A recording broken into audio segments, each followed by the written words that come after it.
एक अति विशेष दिन ग्रहों ने अपनी चाल बदल एक अति विशेष योग का निर्माण किया। पूरे संसार में जैसे शुभता फैल गई, हर तरफ बस प्रसन्नता थी। और तभी कयाधु के गर्भ से एक बड़े ही सुंदर बालक का जन्म हुआ। अपने हाथों में अपने नवजात शिशु को देख कयाधु बहुत ही प्रसन्न है। कयाधु उसे प्रहलाद नाम देती है। इधर भगवान ब्रह्मा की आराधना में लीन होते हुए हिरण्यकश्यप को कई वर्ष बीत जाते हैं। धूप, सर्दी, गर्मी, वर्षा, हर ऋतु आती जाती रही, लेकिन हिरण्यकश्यप की आराधना और दृढ़ होती जाती है। इस दौरान उसका शरीर अत्यंत निर्बल और बूढ़ा हो जाता है। उसके शरीर को कीट पतंगे खाने लगते हैं और केवल हड्डियों का ढांचा शेष रह जाता है। हमेशा की तरह भगवान इंद्र अपने राजसी सिंहासन पर आसीन होकर अप्सराओं का नृत्य देख रहे हैं, परंतु उनका ध्यान आज नृत्य पर नहीं है। खिन्न मन से वो नृत्य की सभा को समाप्त करने का आदेश देते हैं। वहां मौजूद देवताओं में एक देवता भगवान इंद्र के खिन्न मन को देखते हुए पूछते हैं, हे देवराज, हमने असुरों के राज्यों को अपने राज्य में मिला लिया, लेकिन आप फिर भी प्रसन्न नहीं दिख रहे हैं। इंद्र चिंतित अवस्था में कहते हैं, हे देवगण, मैं हिरण्यकश्यप की आराधना को लेकर चिंतित हूं। उसकी ऐसी हालत हो गई है, फिर भी वो आराधना में लगा हुआ है। अगर उसकी आराधना पूरी हो गई तो वो वरदान में कुछ भी मांग सकता है। तभी देवराज इंद्र को अग्नि की ताप का अनुभव होता है। इंद्र बेचैन होकर पूछते हैं, ये अचानक से इतनी गर्मी कैसे बढ़ने लगी? ऐसा प्रतीत होता है कि किसी ने अग्नि का गोला हमारे देवलोक पर फेंक दिया है। ये अग्नि का ताप कहां से आ रहा है? हिरण्यकश्यप की आराधना का अंतिम चरण आ चुका है। उसके आराधना की अग्नि का ताप देवलोक तक पहुंच चुका है। समस्त देवताओं में हाहाकार मच जाता है। अंततः उस ताप को शांत करने के लिए भगवान ब्रह्मा हिरण्यकश्यप के सामने प्रकट होते हैं और हिरण्यकश्यप को अपनी आंखें खोलने के लिए कहते हैं। हिरण्यकश्यप की आंखें खुलती हैं और उसकी प्रसन्नता का ठिकाना नहीं रहता। भगवान ब्रह्मा अपने तेज से हिरण्यकश्यप का शरीर पहले जैसा बलवान बना देते हैं और यौवन प्रदान कर देते हैं और साथ ही वरदान मांगने को कहते हैं। हिरण्यकश्यप को पता था कि जिसने भी मृत्युलोक में जन्म लिया है उसे अमर होने का वरदान नहीं मिल सकता है। पूरे देवलोक की नजरें हिरण्यकश्यप पर हैं कि वो क्या वर मांगेगा। हिरण्यकश्यप वरदान मांगते हुए कहता है, मैं जानता हूं कि आप मुझे अमर होने का वरदान नहीं दे सकते, लेकिन मुझे ये वर दीजिए कि मेरी मृत्यु न अस्त्र से हो, न शस्त्र से, न दिन में न रात में, न भवन के बाहर न भवन के अंदर, न भूमि में न आकाश में, न जल में, और न ही मुझे कोई प्राणी मार पाए, न मनुष्य न जानवर। हिरण्यकश्यप के इस वर को सुन पूरा देवलोक हैरान है, साथ ही इंद्र भी। जहां एक ओर देवलोक में चिंता के घनघोर बादल छाए हुए हैं, वहीं दूसरी ओर श्री हरि निश्चिंतता से विश्राम कर रहे हैं। उन्हें यूं देख माता लक्ष्मी व्याकुल हैं और उनके आंखें खोलने की प्रतीक्षा कर रही हैं। श्री हरि के आंखें खोलते ही माता लक्ष्मी कहती हैं, ये कैसी विपत्ति आन पड़ी है नाथ? हिरण्यकश्यप ने कैसा वर मांग लिया है? मुझे तो समझ नहीं आ रहा आगे क्या होगा। भगवान विष्णु के चेहरे पर मुस्कुराहट है। ये वरदान सुन ब्रह्मा के चेहरे पर भी मंद मंद मुस्कान है। ऐसा प्रतीत होता है कि भगवान ब्रह्मा हिरण्यकश्यप के इरादों को भली भांति समझ रहे हैं। भगवान ब्रह्मा मुस्कुराते हुए कहते हैं, तथास्तु। हिरण्यकश्यप की आंखों में चमक आ जाती है। ब्रह्मा जी से वरदान पाते ही हिरण्यकश्यप ने पृथ्वी लोक में अपना आतंक फैलाना शुरू कर दिया है। सबसे पहले उसने सभी ऋषियों के आश्रम को जलाकर नष्ट कर दिया जो विष्णु की आराधना में लीन रहते हैं। फिर उसने नगर में यह संदेश पहुंचाया कि अब सिर्फ उसकी ही पूजा की जाएगी और जो कोई भी ऐसा नहीं करेगा उसे दंड दिया जाएगा। अपने दरबार में अहंकार से भरा हिरण्यकश्यप ठहाके मार रहा है। उसके सैनिक आकर उसे सूचना देते हैं, आपके आदेश ना मानने वाले सभी लोगों को और विष्णु के अनुयायियों को हमने मृत्यु लोक पहुंचा दिया है। ये सुनकर हिरण्यकश्यप खुश हो जाता है। हिरण्यकश्यप को लग रहा है जैसे उसे अमृतत्व का ही वरदान मिल गया है और अब कोई उसे पराजित नहीं कर सकता। अब वो निर्भयता से अपना दबाव प्रजा पर बनाए हुए है। अब उसका मकसद तीनों लोकों में राज करना है और अपने दुश्मन विष्णु का नाम तीनों लोकों में खत्म करना है। देव इंद्र और देवतागण हिरण्यकश्यप के इस बर्ताव से डरे हुए हैं। उन्हें लगता है कि उन्हें अपना राजपाट छोड़ने के लिए मजबूर किया जाएगा, परंतु हिरण्यकश्यप को ये बात नहीं पता है। उसके अत्याचारों का दंड स्वयं उसके पुत्र के कारण ही उसे मिलने वाला है। प्रहलाद को देखकर हिरण्यकश्यप भी एक साधारण पिता की तरह बहुत प्रसन्न होता है। हिरण्यकश्यप प्रहलाद को अपनी गोद में लेकर उसका माथा चूमता है और खुशी से कहता है, ये है मेरा उत्तराधिकारी, मेरा पुत्र प्रहलाद। वो अपने सेवकों से नगर में मिठाइयां और उपहार बंटवाने का आदेश देता है।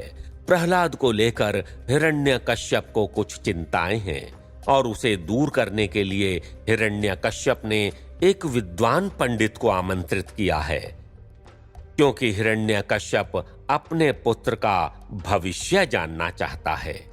विद्वान पंडित प्रहलाद को देखकर मन ही मन मुस्कुराते हैं, जैसे कि वो सब जानते हैं लेकिन कुछ बातें बताना नहीं चाहते। और फिर कुछ देर पश्चात वो हिरण्यकश्यप को बताते हैं कि प्रहलाद बहुत ही गुणी और प्रतापी बालक है। यही बालक अपने पिता की नैया पार करेगा। प्रहलाद की लोक में प्रसिद्धि होगी। प्रहलाद असुरों का राजा होगा और असुरों को युद्ध में विजय दिलाने के लिए शिव से मृत्युंजय मंत्र को प्राप्त करेगा। प्रहलाद के लिए ऐसी बातें सुनकर हिरण्यकश्यप फूला नहीं समाता। वो पंडित को बहुत सी कीमती वस्तुएं भेंट करता है। विद्वान पंडित प्रहलाद को कल्याण भवतु का आशीर्वाद देते हैं और वहां से चले जाते हैं।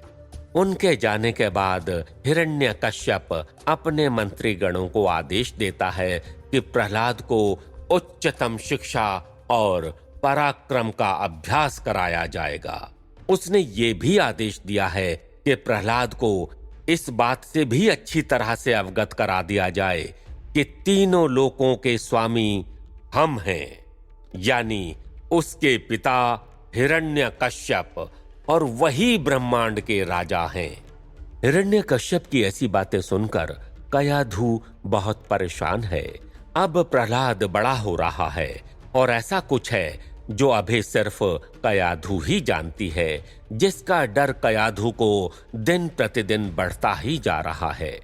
हिरण्यकश्यप अपना कुछ समय प्रहलाद के साथ व्यतीत करता है। प्रहलाद को देखकर कभी कभी हिरण्यकश्यप अपने अभिमान को छोड़कर एक पिता बन जाता है, लेकिन अपनी मां के कहने पर प्रहलाद हिरण्यकश्यप से बातें कम ही करता है। हिरण्यकश्यप पुत्र प्रहलाद को देखकर बहुत खुश होता है और कयाधु से कहता है कि देखो कैसे हमारा पुत्र बड़ा हो रहा है।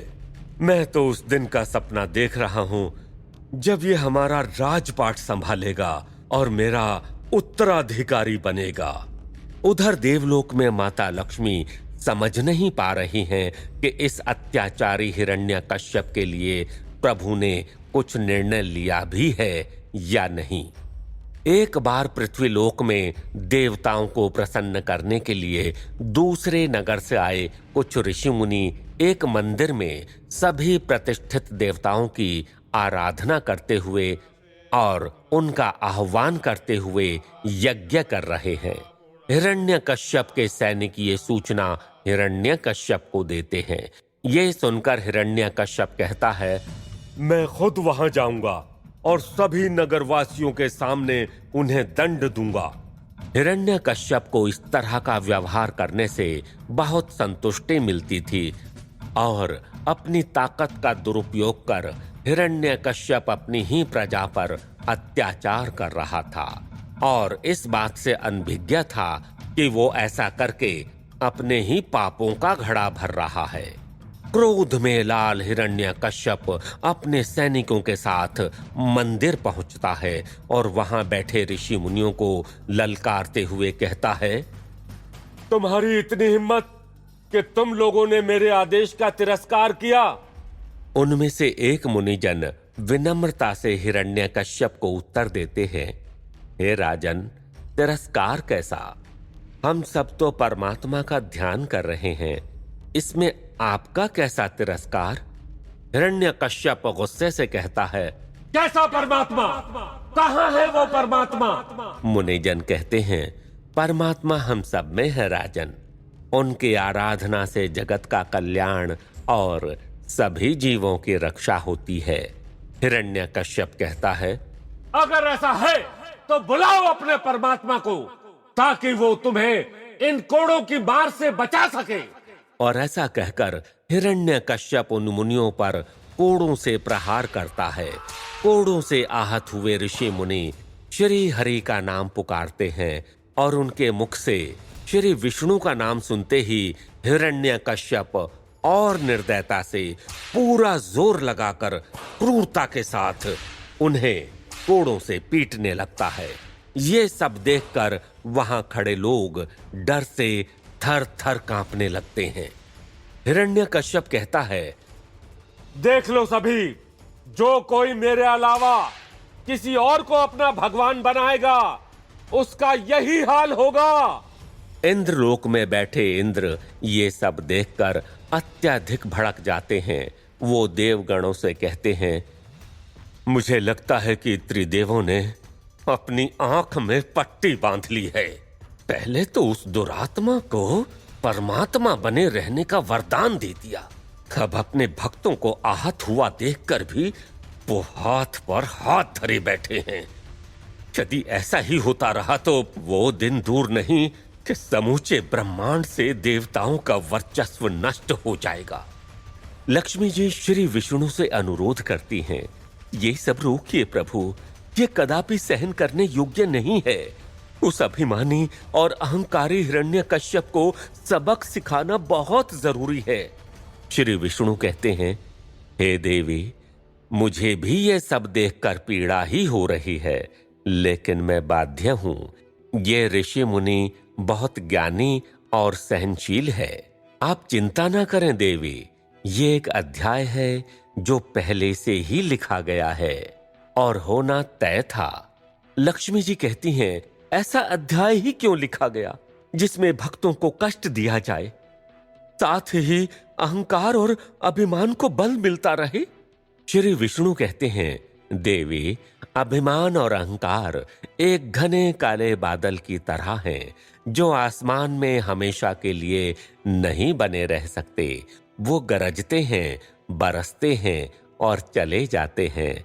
कुछ घटनाएं घटित इसलिए होती हैं क्योंकि उनसे आगे चलकर सीख ली जाए। हमें धैर्य रखना होगा देवी।